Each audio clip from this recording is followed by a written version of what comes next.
What's up, people? It's your girl Adeola. So I saw this picture of Nigerian senators and I was so excited that they went to Benue to sympathize with the people, to find a solution to the senseless killings. I'm like, our senators are acting like human beings. I didn't know that our senators actually care about human life. Hold up, praise him. Wait a minute. Where is my glasses? Hold on, that is not Benue. The devil is a liar. Apparently, they were visiting Melaye at the hospital. Ajẹ́kún ìyá ni ó jẹ ẹni tí ò tó ní iná tí ń dènà dé ní ajẹ́kún ìyá ni ó jẹ. Uncle Dino, see your life. This is how you sing yourself into trouble. As you guys know, Uncle Dino and his Governor Adeola of Kogi State, they've been fighting publicly with Dino Melaye releasing all kinds of latest songs, about how he would deal with the governor. Yaya Bello, do you know? Yaya Bello máa ṣẹ̀wọ̀n lẹ́yìn ìjọba. I know. Yaya Bello máa ṣẹ̀wọ̀n lẹ́yìn ìjọba. I know. Yaya Bello máa ṣẹ̀wọ̀n lẹ́yìn ìjọba. Kí ló tún kù tí ó sọ? Yaya. I respect you. Please shut up. You don't have to keep interrupting me. Will you keep quiet, child? Thank you, Jerry. Mama Patience, thank you, Jerry. Do well. Later, some thugs in Kogi State were caught with guns, and they said that it was Dino Melaye that gave them guns to disrupt peace in Kogi and that he paid them. So the police invited Dino Melaye to come and clear his name. He did not go, and then they took the matter to court. He still refused to show up. It was supposed to be in court at the beginning of April. He didn't go. Later, they declared the man wanted. He still didn't show up. So then the court sent police to go and arrest him at his house. For days, he did not come out. As a matter of fact, he had his own thugs that were preventing the police from arresting him at his house. Shoot! Do whatever you want to do!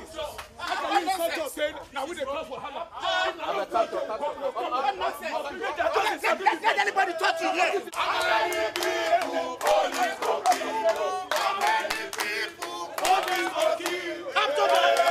It was a drama. You are not going to arrest me. Don't you know who I am? I'm a senator. I was like, why? Why not just go and clear your name? Finally, on Tuesday morning at 1 a.m., Dino Melaye wrote on Twitter that I will make myself available to the police today. I was like, yes, Dino Melaye, he's ready to deal with Yaya Bello. And then he added something to his tweet that really baffled my mind. He said, my resolve to speak the truth and defend the poor masses of Nigeria is total. I was like, wait, what? Who are you defending? Which masses are you defending? When you were buying your 23 exotic vehicles, you did not remember the masses. Uncle Dino, I don't get it. Spending our money on parties. Have you seen his pictures? Sometimes he would dress up like a pirate, putting on wigs and all kinds of stuff. Since when do you belong to the masses? Uncle, I beg, I'm on a wow. Don't even trespass. So to add salt upon injury, he tweeted that we shall overcome. I was like, what are you overcoming? What is he overcoming? But after saying all those things that he would make himself available, in the morning apparently he was still resisting arrest, but finally they arrested him. After arresting him on their way, according to the police said that Dino Melaye's thugs double-crossed the police vehicle that was carrying Dino Melaye. I guess while they were slowing down, Dino jumped out through the window. That is according to the police. He jumped out through the window. They said he started running into the bush. Anyway, I was like, what? No. Uncle Dino, I said TLA, I said liar. I don't want to. I sure you don't get to live with all the songs that you sing on the internet. You speak the truth, you die. You lie, you die. I, Dino Melaye, have chosen to speak the truth and die. With all the shakara, now so the man sat on the ground threatening to kill himself if the police arrest him. I will kill myself. Let's go to court. You're taking somebody to Kogi. Can you imagine? So then he said he was injured. Of course, if you jump out of a moving vehicle, you should have some bruises. But please, 1 minute you were threatening to kill yourself on the ground by the roadside. You were doing this, the next minute you were acting like you were about to die.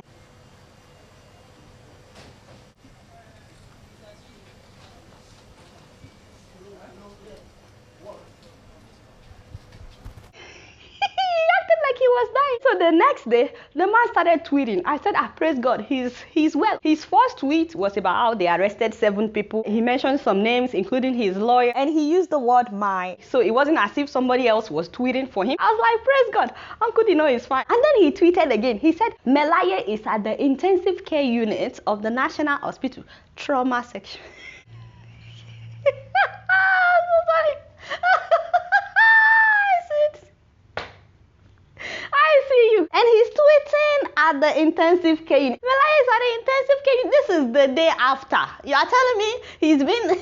He's been at the ICU since yesterday because he jumped out of a vehicle. The devil is like, oh, kun yare egbon, oh kun. I saw me in Bella internet and money. Avoid you pay every no want to learn. Oh kun yare egbon. Don't mind enemies of progress. They are just haters. Later he tweeted again on the same day. He said, denied access to my lawyers, family members, and food for the past more than 24 hours. I was like, okay, does it look to you like somebody that can stay away from food for 24 hours?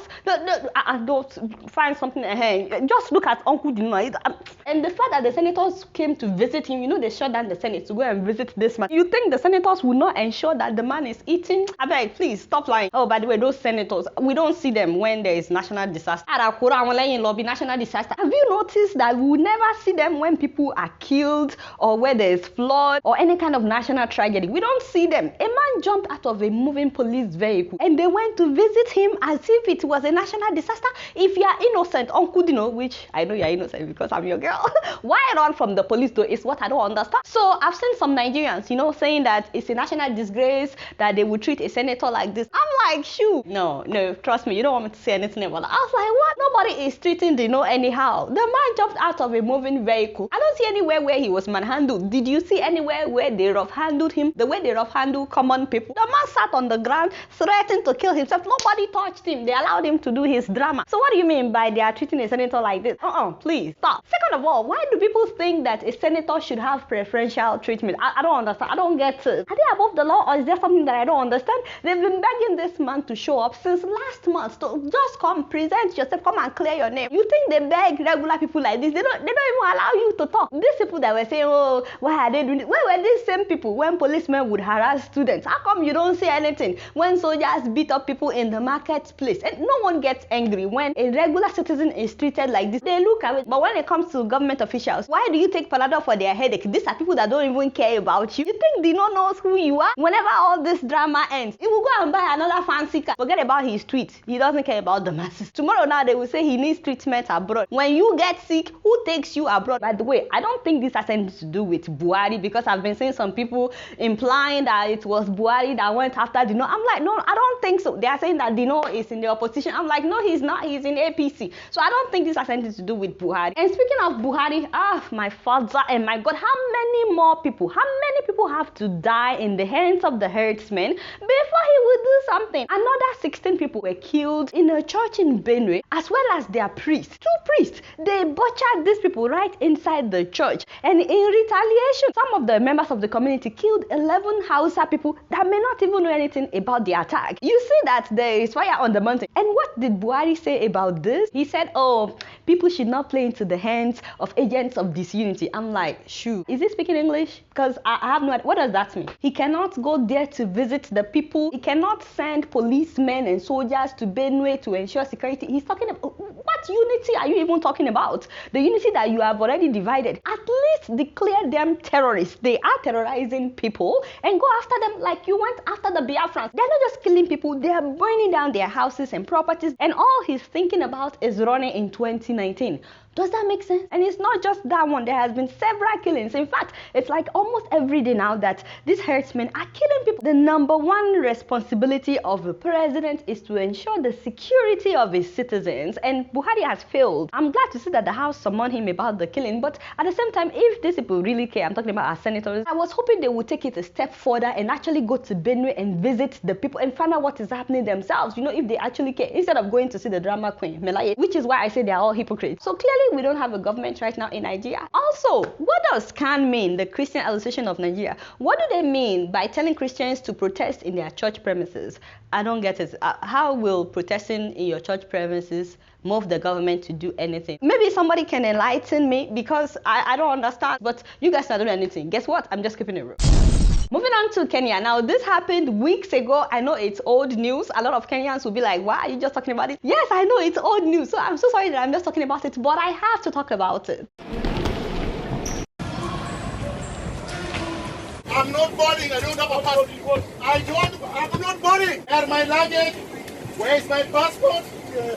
I'm not going anywhere. Father, can you imagine? Ladies and gentlemen, that is Kenyan lawyer Miguna. So he was present at the mock swearing-in ceremony. He was standing with Odinga, who declared himself president in January. Yes! So Miguna is a dual citizen of Kenya and Canada. He became a citizen of Canada in 1998. By the way, Canada allows dual citizenship, and Kenya started allowing dual citizenship since 2010. So he was deported to Canada in January after the mock swearing-in, and at the same time they collected his Kenyan passport. But then the man decided to go back to Kenya, and that was when this happened. So they kept him at the airport for 3 days, not letting him enter the country, despite the fact that the court had said he should be released. Kenyan citizen by birth. These are the court orders, read them. These court orders say I must be in this country. Kenyan authorities said that he didn't have a Kenyan visa. They wanted him to get a Kenyan visa. You know, when you go to Kenya, you can get a visa at the airport. They said he renounced his Kenyan citizenship when he became a Canadian in 1998. So they insisted that he had to get a tourist visa, and he refused to get a tourist visa. And on the 4th day, this happened. I don't have a passport. I'm not going. I'm not going. Put that phone down. Captain cannot fly. The captain cannot fly. They deported him to Dubai. Of course, I don't know much about Kenyan politics because I'm not from Kenya, but to me, this doesn't look like it's about visa issue. I think this is about the fact that the man was part of the mock swearing-in ceremony. And you know, that baffles me because the president said he already made peace with the man that was sworn in. They said they had a handshake, you know, they shook each other saying, so if they made peace with the man that was sworn in, why were they still holding this man's passport? Why were they still holding his passport? This man was only at the ceremony. He wasn't even the one that performed the swearing-in ceremony. Isn't there freedom to be wherever you want and to be a member of whatever party you want to be a part of? Of course, we know he was supporting Raila Odinga, but he wasn't the only one there. There were thousands of people that were there in support of Odinga. I've seen some Kenyans abusing this man online. They call him a traitor. But you know, forget about your political affiliation. They tore his clothes. And I'm not saying this because he's a lawyer or a big man. If he's a student, I will still have the same reaction. The man claimed that he was injected with something, by the way, at the airport when they were forcing him to leave. Now, I don't know how true that is. Also, he said that they took his Canadian passport from him, but there are reports that after getting to Dubai 4 days later that he went to Canada, and people were asking where did he find his Canadian passport to travel to Canada. I don't know if he had the passport with him all along or if he went to Canadian embassy in Dubai and they issued him another passport. But regardless of all that, I still want to know what you think about how this man was treated in a democratic country. And of course, a lot of Kenyans are making fun of the incident. I'm not going. Wait. No, wait. You must go, Bwana. You must go. So why you not go, I'm not shaving. Where is the music? Where is the towel? I'm not shaving. I'm not shaving.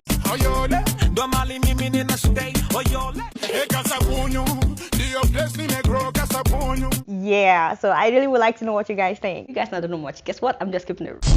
Moving on to South Africa. Father, ladies and gentlemen, you know, it doesn't get better than this. Put him on speaker, you know, to my uncle in South Africa. You're welcome to this program. So, ladies and gentlemen, Jacob Zuma is getting ready for his 7th wedding. Yeah. You see, I'm telling you, how old is he now? 76, Father. That is like Buhari gets married. You know, the devil is there. Anyway, by the way, he has 4 wives left. You know, he divorced one of them committed suicide in 2000. So now he has 4 wives left. Anyway, the whole time they were dragging this man, former South African president, to court for corruption charges. Ashe, his mind is somewhere else. You know, I'm telling you, Zuma. Who be this? That is his daughter, right? His granddaughter. You don't wait. That's the bride. Shut up. Girl, congratulations. I am so happy for you. I didn't know. Why didn't you tell me? Look at this boy. How old is she? 24? You don't mean it. 24? You don't mean it. Oh my God. Girl, I am so sorry. I didn't know. You know, love can be very interesting. That means that Zuma was a 52-year-old man when my sister was born. You see?